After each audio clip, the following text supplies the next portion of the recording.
নমস্কার বন্ধুরা, আমি সহেলি। অলৌকিক জোনের আসরে তোমাদের আরও একবার স্বাগত জানাচ্ছি। তোমরা হয়তো অবাক হচ্ছ, আজকে তো এপিসোড আসার কথা না, তাহলে কি করে এলো? না, অন্য কোনো কারণ নেই, শুধুমাত্র সারপ্রাইজ এপিসোড। যেমন তোমাদের সঙ্গে বলেছিলাম, কথা হয়েছিল কখনো কখনো আমি নিয়ে আসবো, তেমনই আজকে নিয়ে চলে এসেছি। আজকে ঘটনা শেয়ার করেছেন অন্তরা চ্যাটার্জি সাহা। অন্তরা লিখছেন, আমি দমদমে থাকি। দমদমে এয়ারপোর্টের 2.5 নম্বর গেট যেখানে জায়গাটা বলা হয়, সেইখানে আমি থাকি। আমাদের প্রতিবেশী এক ভদ্রমহিলার কাছ থেকে ঘটনাটা শুনেছিলাম। ওনার একদম নিজের দিদির সঙ্গে ঘটে যাওয়া একটা ঘটনা। আমি না, আমাদের পাড়ার সবাই জানে। আমি অলৌকিক জোনে শেয়ার করলাম, আশা করছি আমার ঘটনাটা তোমরা পাঠ করবে। ভদ্রমহিলার দিদি ছিলেন একজন স্কুলের শিক্ষিকা, সরকারি স্কুলের শিক্ষিকা। হাজবেন্ড ডাক্তার ছিলেন। দুজনের ভালোবেসেই বিয়ে হয়েছিল। কিন্তু যেটা হয়, একটা সময়ের পর, প্রথম জীবনে অল্প বয়সে ডাক্তারবাবু যখন সবে MBBS কমপ্লিট করেই উনি বিয়ে করেছেন, উনি তখনও বিএড করছেন, ওনার পড়াশোনা কমপ্লিট হয়নি। তারপরে উনিও আরও হায়ার কোয়ালিফিকেশান নেন ডাক্তারবাবু। ওনার স্ত্রী, উনিও স্কুলে জব পেয়ে যান। তারপর আস্তে আস্তে সময়ের সঙ্গে সঙ্গে উনি সেই স্কুলের হেডমিস্ট্রেস হয়ে যান। কিন্তু ডাক্তারবাবুর একটা সময়ের পর টাইম, যেহেতু আমরা জানি ডাক্তারি প্রফেশনটা এমন, পরিবারের সময় তারা খুবই কম দিতে পারেন। উনি একজন সার্জন ছিলেন, সুতরাং বাড়িতে খুব কম সময় দিতেন। এবং একটা সময়ের পর, যখন ওদের বিয়ে প্রায় 5-6 বছর হয়ে গেছে, ওনারা নিজেরা কোনো সন্তানের প্ল্যানও করতে পারছিলেন না, কারণ কারোর জন্য কোনো সময় ছিল না। নিজেদেরই কারোর সঙ্গে কারোর সময় নেই, দেখা হয় না, কথা কতটুকু হয় সেটুকু ওরা হাতে গুনে বলতে পারে, তাহলে সন্তানকে কেমন করে সময় দেবেন। এবং ডাক্তারবাবু ফিল করতেন যে বোধহয় অন্য একটা প্রফেশনে বিয়ে করাটা ওনার উচিত হয়নি। এটা হচ্ছে মেন ওনার ডাক্তারবাবুর একটা সমস্যা ছিল। সমস্যা মানে ওনার মানসিক সমস্যা। উনি যখন দেখতেন ওনার বন্ধু বান্ধব যারা ওনার সঙ্গে MBBS পাস করেছে বা ওই প্রফেশনে আছে, তারা ম্যাক্সিমাম ডাক্তার হয়ে ডাক্তারকে বিয়ে করেছে, নার্স হয়ে নার্সকে। এটা কিন্তু পার্টিকুলার এই ঘটনায় উনি লিখেছেন, সেই বিশেষ বলছি। কেউ কিন্তু এটা ভেবো না যে আমি কারোর নামে জাজমেন্ট দিচ্ছি। উনি লিখেছেন, সেটা আমি তোমাদেরকে ক্ল্যারিফাই করছি। এবং এটা নিয়েই ওদের স্বামী স্ত্রীর মধ্যে খুব অশান্তি হতো। ভদ্রমহিলা চাইতেন তার স্বামী আর 5টা মানুষের মতো বাড়িতে সন্ধ্যাবেলা ফিরে আসবে, টাইম দেবে। কিন্তু উনি ওনার স্টেটাস আরও বাড়াবার জন্য, আরও জীবনে উন্নতি করার জন্য প্রচণ্ড এই নার্সিংহোম থেকে ওই নার্সিংহোমে ছুটে বেড়াতেন। খুব কম সময়, হাতে গুনে কিছু অল্প সময় বাড়িতে থাকতেন। এবং সেই সময়টাও পেশেন্টের ফোন, হসপিটাল থেকে বিভিন্ন স্টাফেদের ফোন জর্জরিত। ওদের নিজেদের কোনো জীবন ছিল না, এবং এখান থেকে সমস্যাটা সূত্রপাত। তারপর ওনারা ভাবেন যে হয়তো আমাদের সন্তান এলে প্রবলেমটা সলভ হবে। তারপর ওনাদের সন্তান হয়। ছেলেকে নিয়ে প্রথম 2 বছর খুব ভালো কাটলো, যেন মনে হলো স্বামী স্ত্রীর মধ্যে যে গ্যাপটা ছিল ওটা যেন ফুলফিল হয়ে গেল। ওনারা একটা সময় খুব কম বয়সে ভালোবেসে বিয়ে করেছিলেন, কিন্তু আস্তে আস্তে যত ম্যাচিউরিটি বাড়ছিল, সমস্যা বাড়ছিল। কিন্তু ছেলে হবার পর প্রথম 1-1.5 বছর খুব ভালো টাইমটা যাচ্ছিল, মনে হচ্ছিল না এবার সমস্যা সমাধান হয়ে গেল। ডাক্তারবাবু কিছু কাজ কমিয়ে দিয়েছিলেন, একটু বাড়িতে একটু ছেলেকে টাইম দিচ্ছিলেন। এরপর আরও কিছুদিন গেল, ছেলেটি এবার স্কুল গোয়িং হলো। পাড়ারই প্রথমে একটা ছোট মন্তেশ্বরী স্কুলে ওর মা দিয়ে অফিস বেরিয়ে চলে যেত। বাবার হাতে তো সময় কম, আয়ারা থাকতো, তারা দেখাশোনা করতো যখন বাচ্চাটি স্কুল থেকে ফিরে আসতো। কিন্তু এরপর স্বামী স্ত্রীর মধ্যে অশান্তি শুরু হয়। স্বামীর একজন কলিগ, উনি ছিলেন একজন গাইনোকোলজিস্ট, সে কারণে অকারণে ওনার হাজব্যান্ডকে ফোন করতো। বুঝতে পারতো যে কাজের দরকার না, এমনি ওরা নিজেদের মধ্যে খুব ভালো লাগছে, ওরা কথা বলছে, যে টাইম পাস করছে। যেটুকু সময় যেটা ওনার স্ত্রীকে দেওয়া উচিত সেটা উনি স্ত্রীকে না দিয়ে ওই টাইমটা কলিগের সঙ্গে গল্প করছেন। কখনো কখনো তাদের সঙ্গেই আমাদের একসঙ্গে একটা মিটিং আছে বলে বেরিয়ে যাচ্ছেন। কখনো কখনো বাইরে যে বিভিন্ন ডাক্তারদের সেমিনারগুলো হয় সেখানে যাচ্ছেন, এবং সেখানে সব জায়গাগুলোতেই ওই ভদ্রমহিলা যেন কমন ফ্যাক্টর থাকছেন। কিছু ছবি, কিছু ওনার চোখের সামনে আসতো এবং উনি খুব অফেন্ডেড হতেন যে সব জায়গায় উনি জানতেন, এবং ওনার একটা সিক্স সেন্স কাজ করতো, যেটা কলিগ বা কাজের সূত্রে গল্প না, এর ভেতরে অন্য কিছু কারণ আছে। ভদ্রমহিলাও কিন্তু তার একটা সংসার ছিল, তিনিও তার স্বামীকে কতটা কি তার সম্পর্ক ছিল সেটা বলা যাচ্ছে না, কিন্তু ভদ্রমহিলা এনার সঙ্গে, এই ডাক্তারবাবুর সঙ্গে বেশি ঘনিষ্ঠ ছিলেন, এবং এই ঘনিষ্ঠতা নিয়ে স্বামী স্ত্রীর মধ্যে সম্পর্ক অবনতি হতে থাকে, অশান্তি হতে থাকে, যে না এভাবে চলতে পারে না। ভদ্রমহিলা একটা সময় প্রচণ্ড রাগ করে ওনার ছেলেকে নিয়ে বাপের বাড়িতে চলে যান এবং সেখান থেকে স্কুলে যাতায়াত করতেন। প্রায় 8-9 মাস ওনারা সেপারেশনে ছিলেন, কিন্তু ভদ্রমহিলা চলে আসার পরও একটা মনের মধ্যে ইচ্ছা ছিল যে হাজব্যান্ড হয়তো ভুল বুঝতে পারবেন, বা ওনার কিছু কলিগে ওনাকে বলেছিল যে দূরে চলে গেলে বাচ্চাকে বা স্ত্রীকে মিস করবে, যতই সে কম সময় বাড়িতে থাকুক, বাড়িতে যখন ফাঁকা দেখবে তখন তার খারাপ লাগবে এবং সে নিজেই ফিরে আসবে তোমার কাছে। দুঃখের বিষয় হলো 8-9 মাস হয়ে যায়, ভদ্রলোক নিজের তরফ থেকে কোনো রকম কোনো যোগাযোগ করেন না, অথচ ভদ্রমহিলা একবার দুবার চেষ্টা করেছেন কথা বলার, যখন একটু 3-4 মাস কেটে গেছে, রাগটা পড়ে এসছে, ছেলের কোনো কথার অজুহাত ধরে ফোন করতেন যে দেখি হাজব্যান্ডের মন গলেছে কিনা। উনি ওই দায় সারা গোছের কিছু কথা বলে রেখে দিতেন, মানে তার দিক থেকে যে না তোমরা ফিরে এসো, তোমাদের ছাড়া ভালো লাগছে না, এরকম কোনো ব্যাপার ছিল না।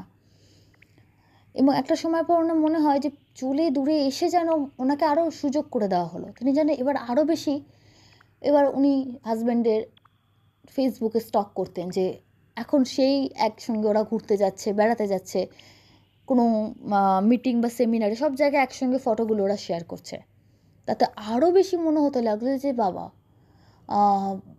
এটা তো আরও খারাপ হচ্ছে, আমার তো কোনো ইম্পর্টেন্সই নেই, আমি যেরকম ভেবেছিলাম চলে এলে হয়তো তিনি আমাকে মিস করবেন, মিস করা তো দূরের কথা, সে আরও যেন স্বাধীনভাবে জীবনযাপন করছে, না তার স্ত্রীর কথা মনে পড়ছে, না সন্তানের কথা মনে পড়ছে। এরপর উনি ওনার বাড়ির যে কাজ করতেন যারা, তাদের মধ্যে একজন ভদ্রমহিলাকে প্রায় ফোন করতেন, মানে দিদিমণিকে, হেডমিস্ট্রেসকে ফোন করতেন, করে বাড়ির খবরাখবর দিতেন। মাঝে মাঝে শুনতেন যে শ্বশুর আসেন, থাকেন কিছুদিন, চলে যান, শাশুড়ি মা আসেন, থাকেন ছেলের কাছে, চলে যান। যেহেতু ছেলেই ম্যাক্সিমাম টাইম বাড়ি থাকে না, তো ওনারাও অতটা আর ইন্টারেস্ট পান না, তারাও চলে গেছেন। ওনার শ্বশুর বাড়ি ছিল নর্থ কলকাতায়, তারা ওখান থেকে যাতায়াত করত। কিন্তু সমস্যাটা আরও বাড়তে থাকে যখন ভদ্রমহিলা শোনেন ওনার যে বাড়িতে যিনি কাজ করতেন সেই মেয়েটি একদিন খবর দেয় যে ও একজন ডাক্তার দিদি নাকি প্রায় আসছে, বাড়িতে থাকছে, এবং কয়েকদিন নাকি থেকেও গেছে, 2-3 দিন টানা থেকে গেছে, তারপর গেছে, এরকম বাড়ি থেকে অফিস হসপিটাল যাতায়াত করতো। এবং তা না, উনি এমনভাবে কাজের মেয়েটিকে রান্না বান্না ঘর গোছানোর ব্যাপারে ইনস্ট্রাকশন দিতেন যেন মনে হয় ওনারই বাড়ি, উনি বাড়ির কর্ত্রী। এটা শুনে তো উনি মারাত্মক খেপে গেলেন যে আমি একটা মোটো নিয়ে বাড়ি ছাড়লাম, হয়তো আমার স্বামী আমাকে মিস করবে, বাচ্চাকে মিস করবে, দূরের কথা সেই ভদ্রমহিলা এসে থাকতে আরম্ভ করে দিয়েছেন, মাঝে মাঝে আসছেন, 3-4 দিন থাকছেন, এটা কি কোনো গেস্ট হাউস নাকি? এবার উনি হঠাৎ করে হাজব্যান্ডকে কোনো কিছু খবর না দিয়ে মেয়েটিকে জাস্ট জানিয়ে চলে এলেন। সেদিন রবিবার ছিল, ভদ্রমহিলা চলে এসেছেন, এসে দেখছেন যে হাজব্যান্ড ওই ভদ্রমহিলা বসে গল্প করছে, চা খাচ্ছে, গল্প করছে। যে মানুষের স্ত্রী বা সন্তান থাকতে তার সানডেতেও তাকে দেখতে পাওয়া যেত না, তিনি বসে আছেন আরামসে, কথা বলছেন, গল্প করছেন।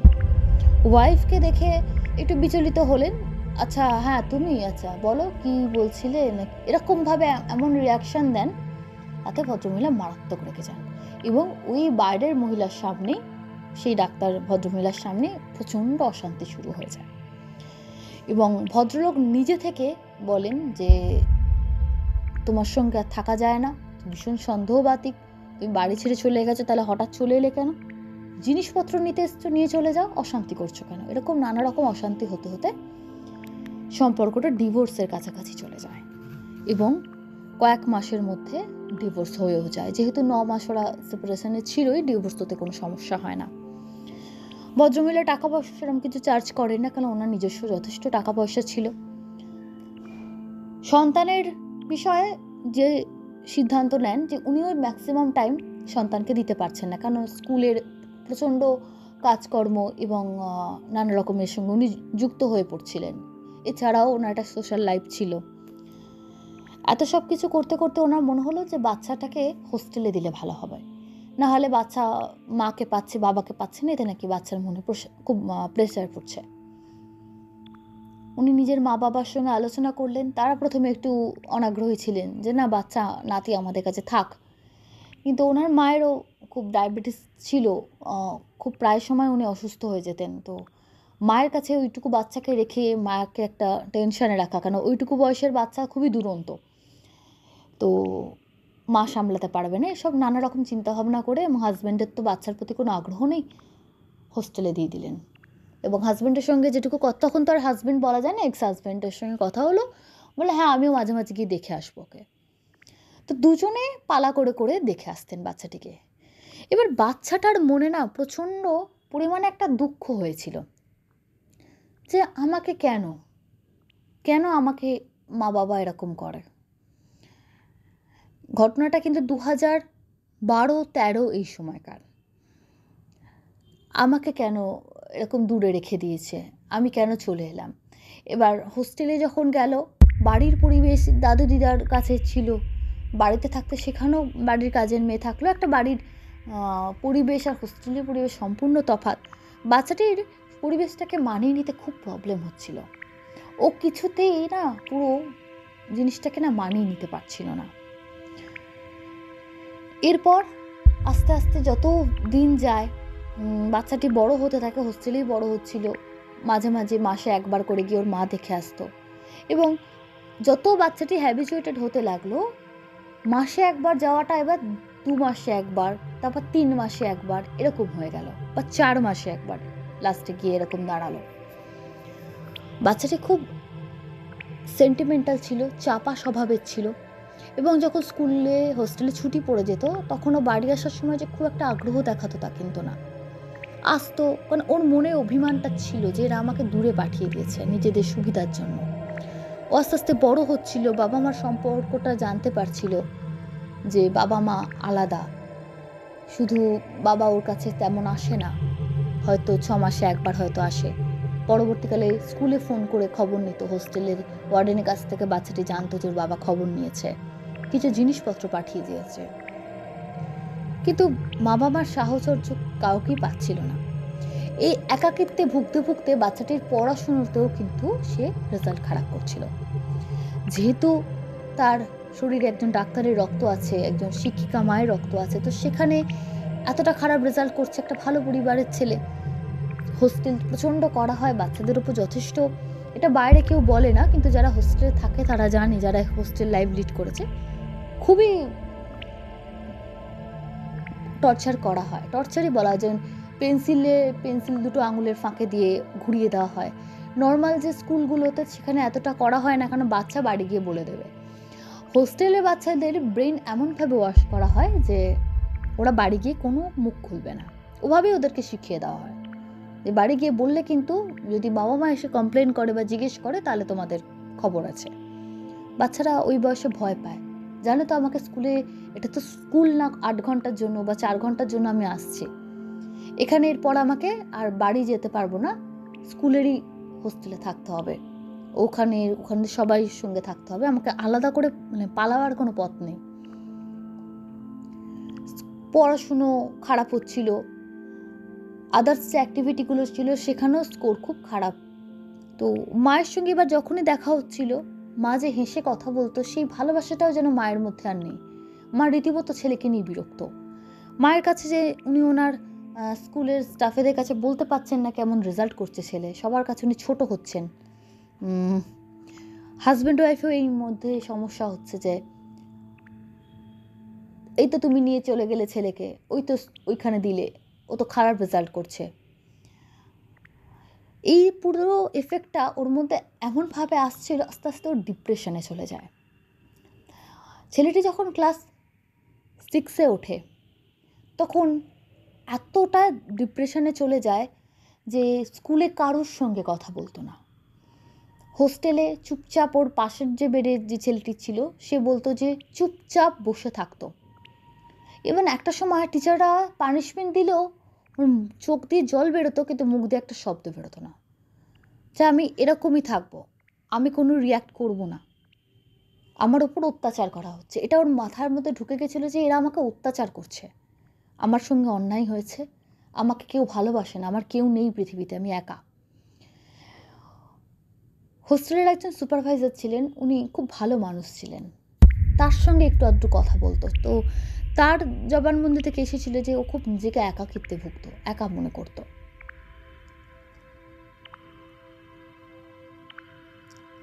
তারপর ভদ্রমহিলা যে এখানে মা বাবার কাছে থাকতেন, শীতের ছুটিতে, এবার পাহাড়ি স্কুলগুলোতে শীতের ছুটি অনেক আগে পড়ে যায়, কেন পাহাড়ের অনেক জায়গা বন্ধ হয়ে যায়। চলে এসেছিল এবং আসার পর সেই পড়াশুনোর রেজাল্ট নিয়ে সবসময় মা বকছে, দাদু দিদা বারণ করছে, তারপরও মা শুনছে না, মা রাগারাগি করছে। তো ফ্রাস্ট্রেশনটা এমন লেভেলে চলে যায়, একটা সময় দাদু দিদা দুপুরবেলা ঘরে রেস্ট করছে, মা স্কুলে, ছেলেটি ছাদ থেকে ঝাঁপ। পুরো সোসাইটিতে একটা শোকের ছায়া নেমে আসে।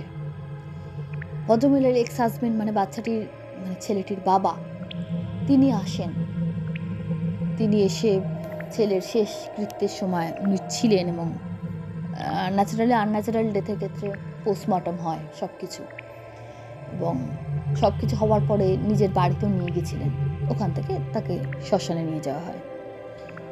যে বাবাকে দেখার জন্য হাহুতাশ করত, যে নিজের বাড়িতে, মামার বাড়ি না, নিজের বাড়িতে সেই বাবা মার সঙ্গে ছোটোবেলায় যেমন ছিল সেটা, সেই দিনগুলোতে ফিরে যাওয়ার জন্য হাহুতাশ করত। বাবা অনেক রাত্রে যখন হসপিটাল থেকে ফিরতো ক্লান্ত হয়ে, ওই 5 মিনিট বাবার সঙ্গে গল্প করে ঘুমিয়ে পড়তো, এই দিনগুলো খুব মিস করতো। সেই বাড়িতেই যখন ও ফিরে গেল, একটা শুধু দেহ, ওর শরীরে প্রাণ নেই, শুধু চেয়েছিল বাবা মা দুজনের সঙ্গে থাকবো, যেটা সব বাচ্চা চায়। সেটা চাওয়াটাও অনেক বেশি হয়ে গেছিল ওর কাছে। তার সঙ্গে স্কুলের প্রেশার, হোস্টেলের প্রেশার, সব কিছু মিলিয়ে মিশিয়ে জীবনটা শেষ হয়ে গেল। ওই ছেলেটি মারা যাবার পর ভদ্রমহিলা এবং তার বাবা মাকে নিয়ে অন্য জায়গায় চলে যান, অন্য বাড়িতে 6 মাসের মধ্যে শিফট করে যান। আমি আগেই বলেছি ওনাদের টাকা পয়সার অভাব ছিল না, বাড়িটি বিক্রি করে দেওয়া হয়।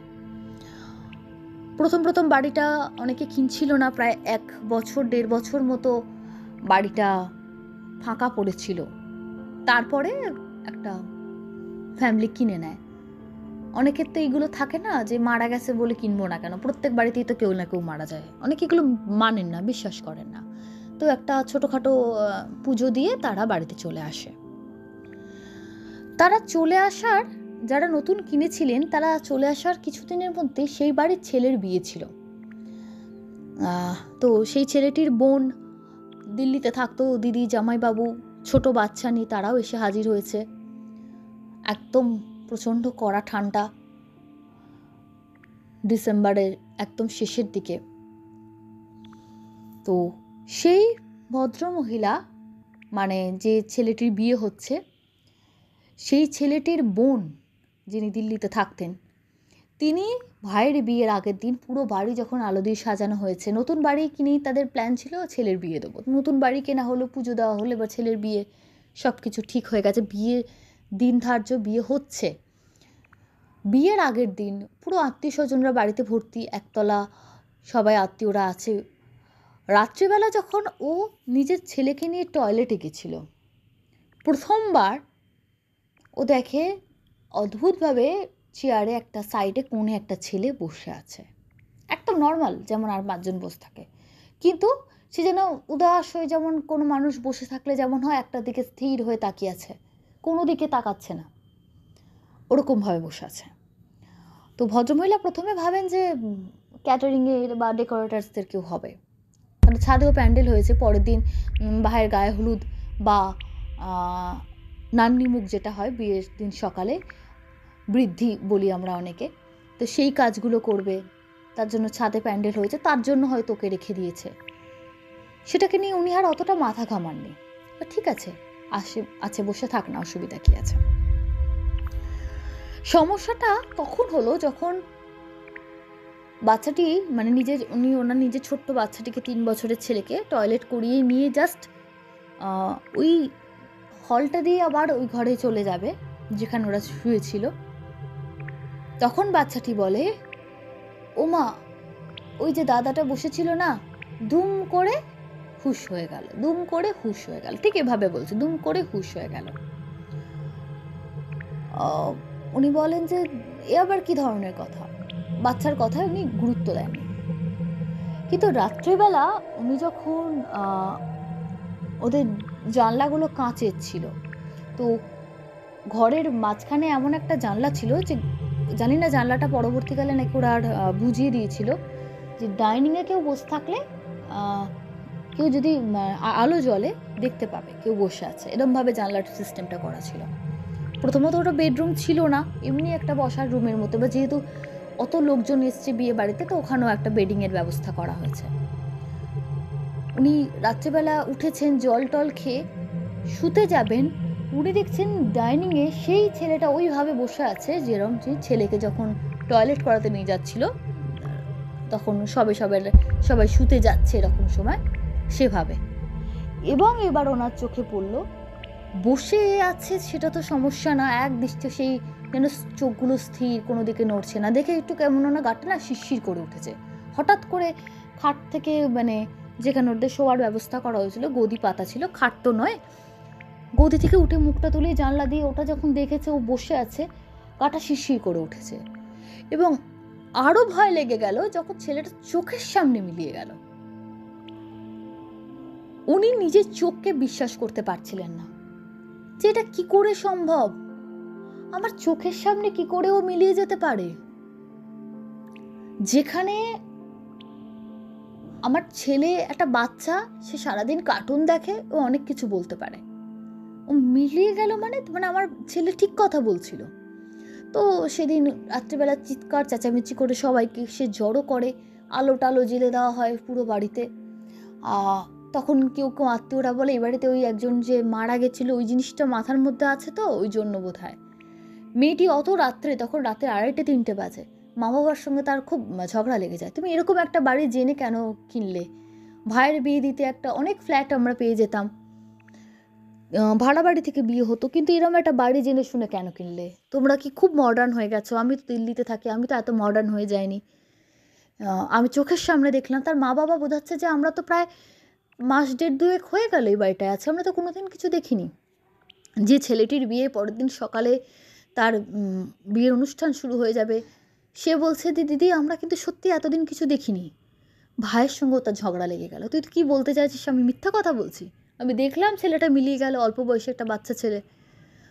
বললো দিদি দেখ, ঘুমের চোখে কী দেখেছিস। দেখলো দিদির রাগ এত বাড়ছে, রাত্রিবেলাই বলছে তাহলে আমি এক্ষুনি চলে যাব, তোমাদের বিয়ে শাদিতে আমি নেই। মা বাবা কোনো কিছু বলে, অনেক কিছু বলে, তার মেয়েকেও অভিমান এসে অনেক কষ্টে তাকে থামানো হলো যে ঠিক আছে বিয়ে মিটে যাক, অষ্টমঙ্গলার পর তো একটা বাড়িতে পুজো দেওয়া হবে, তখন একটু বড় করে শান্তি সস্তায়ন করে দেওয়া হবে, তুই যা বলবি তোর নিয়ম অনুযায়ী তুই যাকে ঠিক করে দিবি তাকে ডেকে আমরা শান্তি সস্তায়ন করাবো, বিয়েটা মিটে যেতে দে। মেয়েটি চুপ করে গেল। আমরা আমাদের হিন্দু পরিবারে একটা জিনিস জানি যে বিধবা যারা থাকেন, বয়স্ক বিধবা বা ইয়ং বয়সে যার স্বামী মারা যায়, তাদেরকে এখন আর কেউ অতটা খারাপ চোখে দেখেন না, কিন্তু বয়স্ক বিধবা মানুষ বা মা, ছেলের মা, তারা বিয়েতে কিন্তু যায় না। তেমনই যার বিয়ে হচ্ছিল, বিয়ের দিন রাত্রে বর্ধমানে ছেলেটির বিয়ে হচ্ছে, সুতরাং খুব তাড়াতাড়ি বরযাত্রী সহ বর বেরিয়ে চলে গেছে। বাড়িতে ভদ্রমহিলা ছিলেন, তার কিছু খুড়তুতো কাকিমা জেঠিমা এরকম ছিল, তারা আরও বয়স্ক, বোঝাই যাচ্ছে। ওনারা বিধবা, ওনারা বললে আমরা বিয়েতে তো যেতে পারবো না, ছেলের মায়ের সঙ্গে আমরা থাকবো। তাদের মধ্যে একজন বয়স্ক ভদ্রমহিলা রাত্রিবেলা যখন সবাই মিলে গল্প করছে, বিয়ের গল্প করছে, যে ফোন করেছিল ছেলে বিয়েতে বসে গেছে, খুব সব কিছু নির্বিঘ্নে ওখানে মিটছে, খবরাখবর আসছে, ফোন আসছে, ওরাও ফোন করছে। তখন ওনারা গল্প করতে করতে খাবার খেতে খেতে রাত্রিবেলা, যেহেতু বিয়ে থেকে যারা ফিরবে বরযাত্রীরা, তারা অনেক রাত্রে ফিরবে, ফিরতে ফিরতে প্রায় মাঝরাত হয়ে যাবে। ওই ভদ্রমহিলা কথা বলতে বলতে বারান্দার দিকে তাকিয়েছে, দেখছে ওই রকম অল্প বয়সী একটা ছেলে বসে আছে। এবার আগের দিন যেহেতু মেয়েটির সঙ্গে তার ভাইয়ের খুব ঝামেলা টামেলা হয়েছে, ভদ্রমহিলা উনিও নিমন্ত্রিত অতিথি, উনি দেখে ভাবলেন, মনে মনে ভেবে নিলেন যে না, তাহলে আমাদের মেয়ে ভুল কথা বলছে না, মেয়ে মানে ছেলেটির বোনের কথা বলছি, ভুল কথা বলছে না, ও তাহলে ঠিকই দেখেছিল, এবং ওর যে ছোট্ট পুচকেটা সেও ঠিকই দেখেছে, সে মামার বিয়েতে নির্ভর হয়ে চলে গেছে। কিন্তু তাহলে সত্যি বাড়িটায় কোনো গন্ডগোল আছে? এবার উনি একটু কথাটা অন্য প্রসঙ্গে আলোচনা হতে হতে উনি আর বললেন না যে আমি ওরকম দেখতে পাচ্ছি, ভদ্রমহিলা একটু ঘুরিয়ে বললেন যে দেখো, এরকম বাড়িটা তো একটু খারাপ, কারণ একটা ছেলে তো আত্মঘাতী হয়েছিল, কম বয়সী বাচ্চা ছেলে, তোমরা কিনে নিয়েছো, এখন তো কিছু করার নেই, এত টাকা খরচা করে যখন বাড়িটা কেনা হয়েছে, একটু শান্তি সস্তানটা তাড়াতাড়ি করে দিও, এই বউ ভাতের মিটলেই করে দিও, কারণ নতুন বউ আসবে, একটা দেখতে খারাপ যদি তার চোখে কিছু পড়ে যায়। তখন ছেলেটির মা বলে, না চোখে কিছু পড়বে না, ও আমার মেয়ে একটু বেশি কি দেখেছে। এবার বলতে তো পারছে না যে আমি এক্ষুনি দেখলাম ওখানে বসে আছে, এবং যতবার তার চোখ যাচ্ছে ততবার কিন্তু দেখছে ওখানে ও বসে আছে, কিন্তু উনি ছাড়া যেহেতু কেউ আর দেখতে পাচ্ছেন না, উনি কিন্তু কিছু বলতে পারছেন না। এরপরের বিষয়টা বেশ আমার ভয় লেগেছে। একটু ইমাজিন করো, ঘরের 4-5 জন বয়স্ক ভদ্রমহিলা বসে আছে, তারা গল্প করছে। বিয়েবাড়ি যেহেতু ম্যাক্সিমাম সবাই বেরিয়ে গেছে, 1-2 জন হয়তো ডেকোরেটার্সের লোক একতলায় আছে, কিন্তু পুরো বাড়িটা শুনশান। ওই ঘরে ওরা টিভি দেখছে, গল্প করছে, মাঝে মাঝে ফোনে কথা বলছে, খাওয়া দাওয়া করছে।